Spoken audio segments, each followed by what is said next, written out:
Another outdoor saw comparison video for you. This is the Bahco Laplander and this is the Silky PocketBoy 130. The example here on the table is the medium tooth version. I'd like to roll through the statistics and details about each of these devices real quick, and then I'll try to be brief and tell you what I think, how they stack up to one another, and which one's, worth considering or not.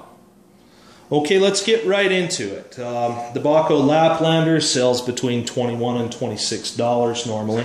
It weighs 6.73 ounces. Its closed length when it's all folded up is 9.1 inches. Open, as you see it here on the table, it is 15 4/5 of an inch, so it's almost 16 inches long.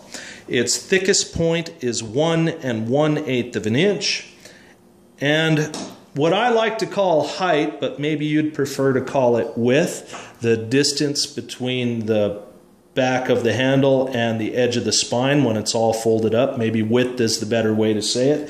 On the Bahco Laplander, the thickest, that is 1 9/10 of an inch.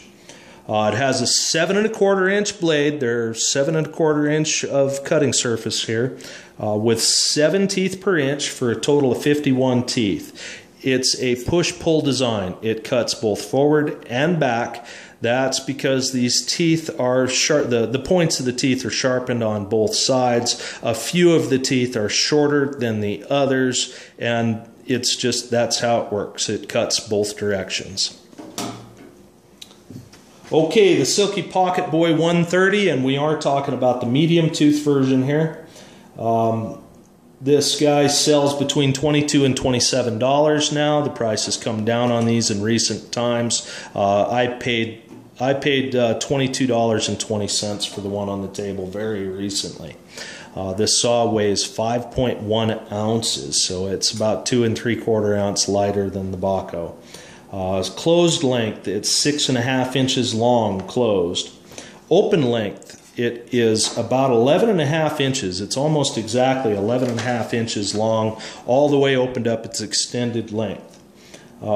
Its height, or maybe width, again, this distance, from the spine of the blade to the back of the handle, that distance is exactly 2 inches. So it's within 1/10 of an inch of the Bahco folded width, I guess. It has a 5 1/4 inch blade, but there are teeth on 5 inches of it. So just for comparison's sake, you've got 5 inches of teeth on this one. You've got 7 1/4 inches of teeth on that one. This, the medium tooth version is 8.5 points per inch. So there are 8 1/2 tips of teeth per inch of that blade. It has 39 teeth all across that 5 inches. It's actually 39 1/2 teeth if you want to be real picky with the Silky saws. This last point between at the end of the saw before you get into their safety tips is actually sharpened, so you could count that as half a tooth. So there's 39 1/2 teeth across 5 inches of cutting surface. Okay, in my previous video I compared this Bahco Laplander directly to a Silky Super Excel 210 because they're almost exactly the same price, they're almost exactly the same folded length, they're almost exactly the same weight. They're very, very, very similar items in a lot of ways.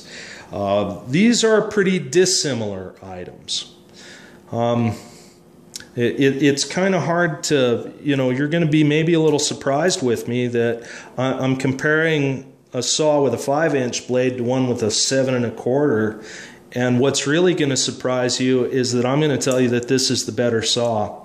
I believe that the Bahco Laplander really isn't designed to handle much more than a 3 inch piece of wood.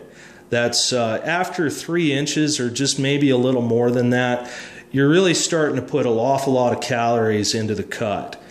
And I just don't think this saw is appropriate for any logs that are bigger than about 3 inches. Yes, I will take on a 3-inch log with this saw. This 5 inches of blade, these are better wood teeth. It's better at wood. All of the Silkies are better at wood than this Bahco. At least until you get down into the fine and super fine teeth, then they slow down in wood. But that's another topic that's coming up in a future video, so we'll save that for then. But this is a better wood cutter. What I talked about in the previous video, there were some other materials that I thought the Bahco really shined in comparison to large tooth Super Excel. Well, these medium teeth really take that advantage away from the Bahco. The other thing that made the Bahco better in certain other materials was how rigid the blade is. That it's not nearly as flexible as the blade in the Super Excel. Well, that advantage is also gone with the PocketBoy 130 anyway. The 170 has a little more flex to the blade than the 130, but this short blade is pretty stiff. It's pretty rigid. It's very close to the same rigidity as the Bahco. They're almost identical in the tactile feel you have as you're cutting through something, for them being not so flexible. I gave the advantage to the Bahco over the Super Excel in things like man-made materials like plastics and drywall. I gave it the advantage over the Super Excel in bone. If you're a hunter and you ever have to split the breastbone on a critter that you're cleaning to drag home, yeah, I gave the advantage to the Bahco in that, for both the size of the teeth and then the tactile feel, of the stiffer blade. That I thought that made it a better bone cutter.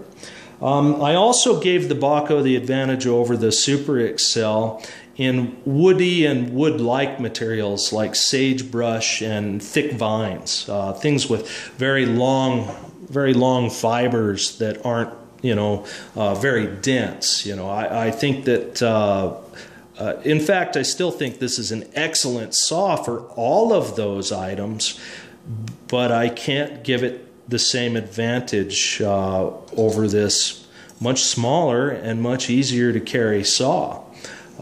Perhaps in vines and sagebrush, it may still be, they're awfully close.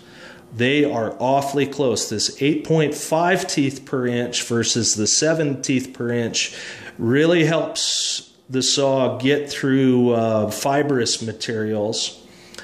But I like the push-pull and stuff like that, but this is still going to cut them faster.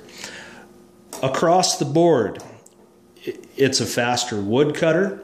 It handles looser, more fibrous materials better. It's a better bone cutter. And it handles man-made materials at least equally well. Plastics like PVC, the more teeth you've got, it's easier to cut something like that. Well, this saw has even more teeth per inch than this saw. So yeah, it does a pretty fair job in PVC. Drywall, I would have given this saw a serious advantage in drywall over any of the large tooth Silkies for sure, because these are nice tiny little teeth that they seem appropriate for drywall, and these are deeper teeth, but there's more of them, and this is a thinner blade. This cuts drywall better too. I can't think of a single material that I give the 7 1/4 inch bladed Bahco Laplander with 51 teeth the advantage over the 5 inch bladed 39 1/2 tooth Silky PocketBoy 210. So there you have it. That's my opinion, and those were the stats and details. I appreciate you watching my video and listening to me for a little while. I hope the information I presented helps you make a good decision if you're out looking for a saw like this. I'm going to close with the fact that I still think the Bahco is an excellent device. This is a very well-made tool. I'm not discounting it. I'm not saying, oh, that's junk. It's a great utility saw. But as for utility saws that are in that price range, and then considering that a smaller, easier to carry device is better in my estimation. It's a better cutter in just about every material I can think of. I'm not saying the Bahco's bad. I'm just saying the Silky's better. Okay, thanks again for listening to me for a while. I sure appreciate your time. I hope the rest of your day goes really, really well. Bye-bye.